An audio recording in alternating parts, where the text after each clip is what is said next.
नमस्कार दोस्तों, आज आपके लिए हम लेके आए नियमितीकरण का नया judgement Punjab Haryana high court का है। इस जजमेंट की खास बात यह है कि कोर्ट ने स्पेसिफिकली डायरेक्शन दिया है कि विद इन 6 वीक्स 6 हफ्ते के अंदर इस ऑर्डर की कंप्लाइंस होनी चाहिए। मतलब सरकार को डायरेक्शन है कि 6 हफ्ते में जो भी याचिकाकर्ता इस पिटीशन में है उनका नियमितीकरण किया जाए।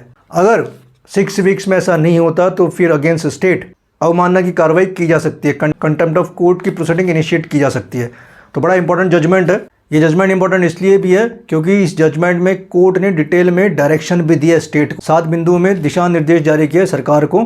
क्योंकि ये देखने में आता है कि ऐसे आदेश होने के बाद जो डिपार्टमेंट होता है वो इस मैटर को लिंगर ऑन करता रहता है। ये मैटर डिपार्टमेंट में पड़ा रहता है, उसके बाद ये अपील कर देंगे और ये पहुंच जाता है सुप्रीम कोर्ट तक। तो इस बात को ध्यान में रखते हुए हाई कोर्ट ने स्पेसिफिकली 7 डायरेक्शंस भी दिए हैं। वीडियो की शुरुआत में आपको बता दें कि डिपार्टमेंट ने इन पिटिशनर्स का नियमितीकरण इसलिए नहीं किया था क्योंकि उनके हिसाब से हम कहें उनका बहाना था कि हमारे पास सैंक्शन पोस्ट नहीं है। जिस पोस्ट पे ये लोग काम कर रहे हैं वैसी कोई सैंक्शन पोस्ट नहीं है हमारे पास। तो दोस्तों, हाई कोर्ट के इस ऑर्डर को हम डिटेल में डिस्कस करेंगे, समझेंगे कि हाई कोर्ट ने सुप्रीम कोर्ट के और हाई कोर्ट के कौन से जजमेंट्स पे रिलाई किया है। और जो ये सरकार का डिपार्टमेंट का जो बहाना होता है ना कि हमारे पास सैंक्शन पोस्ट नहीं है या फिर हमारे पास फाइनेंस नहीं है, या फिर कई बार सरकार ये भी कहती है, डिपार्टमेंट ये भी कहता है कि इन कर्मचारियों की जो मिनिमम एजुकेशन क्वालिफिकेशन है वो नहीं है। तो ऐसे इश्यूज़ को कवरअप करने के लिए हाई कोर्ट ने किन ऑर्डर्स पे रिलाई किया है बात करेंगे इस वीडियो के अंदर। तो जानकारी समझने के लिए वीडियो अंत तक देखना। अगर आप लोग हमारे चैनल पे नए हैं, चैनल सब्सक्राइब नहीं किया है तो please subscribe channel, press the bell icon. जिस आदेश की हम बात करें, आदेश है 8 सितंबर 2025 का पंजाब हरियाणा हाई कोर्ट का जजमेंट है। केस का टाइटल है Hariram versus state of Haryana. थोड़ा सा इसका बैकग्राउंड की बात कर लेते हैं। पिटिशनर एंड वीर बहादुर की हमने बात क्यों की हम जानेंगे आगे।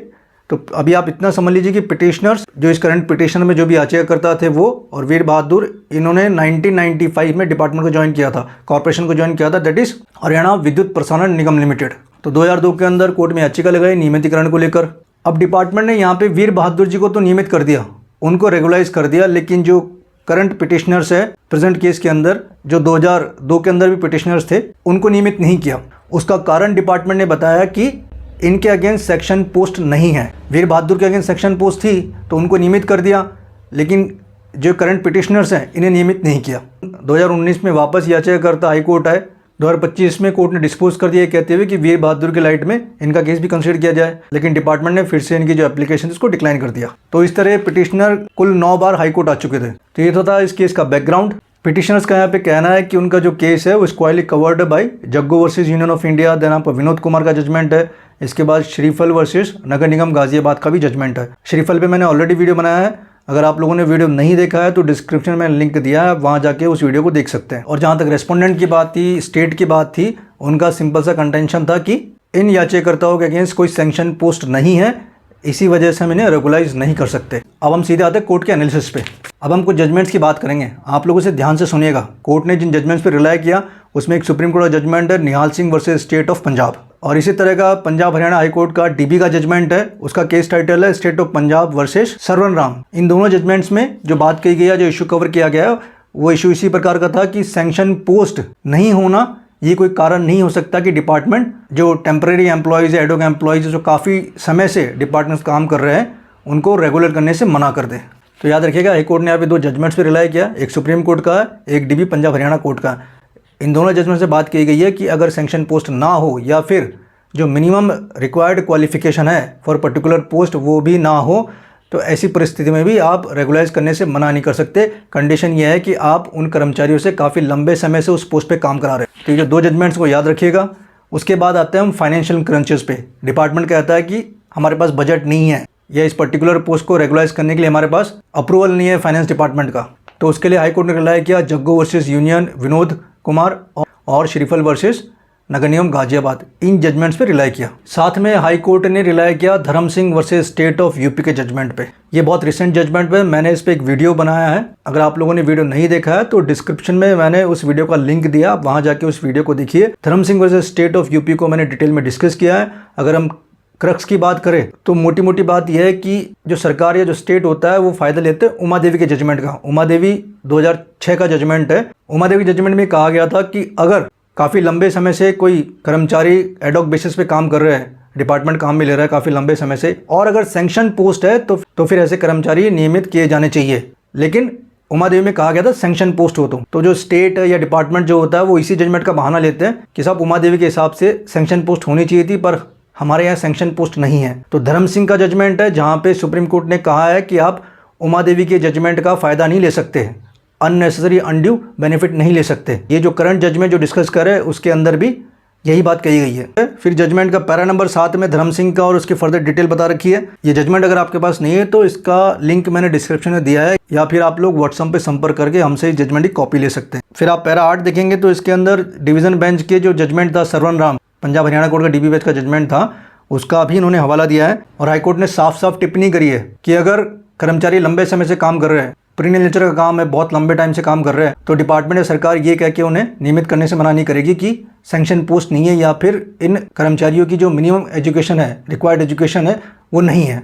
तो वो जजमेंट इंपॉर्टेंट है, state of Punjab versus servant Ram. फिर फर्दर बात की गई इसमें निहाल सिंह के जजमेंट है। निहाल सिंह का जजमेंट मैंने आपको बता ही दिया, सर्वन राम जैसा ही निहाल सिंह का जजमेंट है। सर्वन राम आपका डीबी हाईकोर्ट का जजमेंट है, निहाल सिंह आपका सुप्रीम कोर्ट का जजमेंट है। इसी तरह पैरा नंबर 9 के अंदर Narendra Kumar Tiwari versus state of Jharkhand के जजमेंट का हवाला दिया है। ये सुप्रीम कोर्ट का जजमेंट है। सुप्रीम कोर्ट ने जजमेंट में कहा है कि अगर कोई कर्मचारी 10 साल तक काम करता है एज ए एडहॉक या फिर कैजुअल बेसिस पे, टेम्परेरी बेसिस पे, तो वो नियमितीकरण का हकदार बनता है, मतलब he is entitled to regularisation. अब हम डायरेक्टली आते हैं 7 डायरेक्शंस पे जो इस कोर्ट ने दिए हैं। डायरेक्शन देने का पर्पस कोर्ट का इतना है कि कोर्ट को मालूम है कि ये ऑर्डर होने के बाद भी डिपार्टमेंट इन ऑर्डर का कंप्लाइंस नहीं करता, फाइलें यहाँ से वहाँ जाती रहती है, इस टेबल से उस टेबल पे, या कंसर्न अथॉरिटी जो भी होता है वहाँ तक पहुंचने के बाद भी वो कार्रवाई नहीं करते, वो इस मैटर को लिंगर ऑन करते रहते हैं, टाइम निकल जाता है, फिर वो अपील फाइल कर देंगे, अपील के बाद वो अपेक्स कोर्ट चले जाते हैं। तो कोर्ट ऑर्डर होने के बाद भी डिपार्टमेंट अननेसेसरी डिले करता है ऑर्डर के कंप्लायंस के अंदर। इसको दूर करने के लिए ही कोर्ट ने इस ऑर्डर में 7 निर्देश जारी करे। पहला निर्देश है अकाउंटेबिलिटी एंड रिस्पॉन्सिबिलिटी। ये कहता है each order must clearly specify the officer responsible for its implementation. In case delay personal accountability should be recorded in the concerned officer service record. High court ने कहा है कि हर ऑर्डर की अकाउंटेबिलिटी होगी, responsibility होगी ऑफिसर्स की। इस भी ऑफिसर की रिस्पॉन्सिबिलिटी है कि ये ऑफिसर इस ऑर्डर की कंप्लायंस कराएगा तो उसकी अकाउंटेबिलिटी है कि उसका कंप्लायंस कराए। अगर नहीं कराता तो उस ऑफिसर के सर्विस रिकॉर्ड में वो दर्ज किया जाएगा। Second direction statutory time limits. ये इंपॉर्टेंट डायरेक्शन है क्योंकि कोर्ट अक्सर कई बार ये डायरेक्शन दे देती है कि इनका नियमितीकरण किया जाए, पर कई बार उसमें टाइम पीरियड मेंशन नहीं होता, तो ऐसी फाइलें फिर डिपार्टमेंट में यहाँ से वहाँ घूमती रहती है। तो यहाँ पे हाईकोर्ट ने कहा है कि उस ऑर्डर की कंप्लायंस कराने के लिए एक टाइम पीरियड होगा स्पेसिफिक। जैसे इस जजमेंट के अंदर जो हम बात कर रहे हैं इसके अंदर 6 हफ्ते का समय दिया है, तो ये इंपॉर्टेंट डायरेक्शन है। थर्ड डायरेक्शन है monitoring mechanism. Each and every department should establish a centralized judgment implementation cell tasked with tracking compliance, and these cell must submit quarterly reports to the department head for his appraisal and necessary action if required।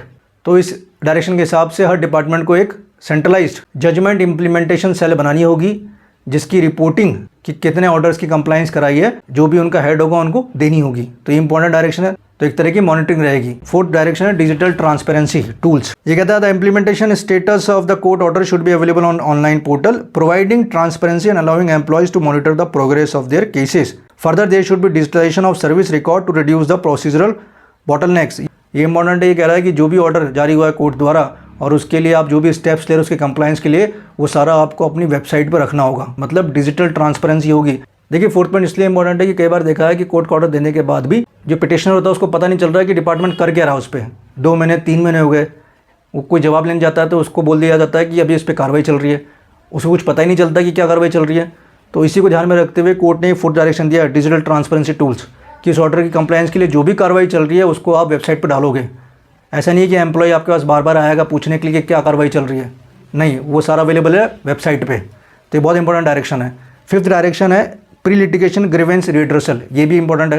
अब मान लीजिए किसी कर्मचारी को नियमितीकरण के बारे में जानना है टेम्परेरी बेसिस पे, एडहॉक बेसिस पे, तो जनरली ये बात वो डिपार्टमेंट से नहीं करता है। उसे लगता है कि अगर मैंने ऐसी बात कर दी तो हो सकता है डिपार्टमेंट मेरे अगेंस्ट कोई एक्शन ना ले, मेरे अगेंस्ट कोई एक्शन ले ले। तो वो क्या करता है, वकील से बात करेगा या फिर वो डायरेक्टली कोर्ट में जाके केस कर देता है। तो ये लिटिगेशन प्रोसेस को कम करने के लिए प्री लिटिगेशन ग्रीवेंस रिड्रेसल के लिए बोला गया है हाईकोर्ट द्वारा कि हर डिपार्टमेंट में इस तरह की सेल होगी जहां पे एम्प्लॉय की जो भी ग्रीवेंस उसको सुना जाएगा बिफोर अप्रोचिंग द कोर्ट। छठा डायरेक्शन है training and awareness. Regular capacity building initiative should be conducted to sensitise officers about the constitutional importance of implementing court orders, rule of law, serious consequences of administrative indifference. तो जो officers है department के उनके लिए कहा गया है कि उनको ट्रेनिंग दी जाए, समझाया जाए कि किसी ऑर्डर के कंप्लायंस नहीं होने के परिणाम क्या हो सकते हैं। सातवां डायरेक्शन है परफॉर्मेंस अप्रेजल।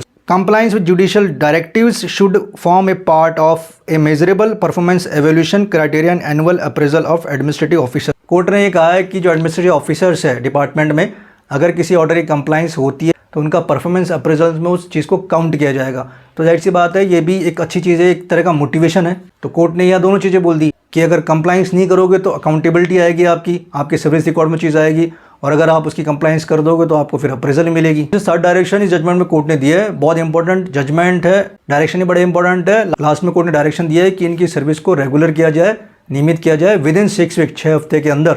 और अगर ऐसा नहीं होता तो फिर जो पिटिशनर है वो 225 आर्टिकल 225 में हाई कोर्ट में कंटेम्प्ट प्रोसीडिंग इनिशिएट कर सकते हैं अगेंस्ट द डिपार्टमेंट और कंसर्न्ड ऑफिसर्स। वीडियो पसंद आए तो लाइक शेयर करना ना भूले। कोई और इन्फॉर्मेशन चाहिए डायरेक्टली हमें व्हाट्सएप पर संपर्क कीजिए। चैनल अगर सब्सक्राइब नहीं किया है तो please subscribe channel, press the bell icon. फिर मिलेंगे नई वीडियो में टॉपिक के साथ, तब तक नमस्कार।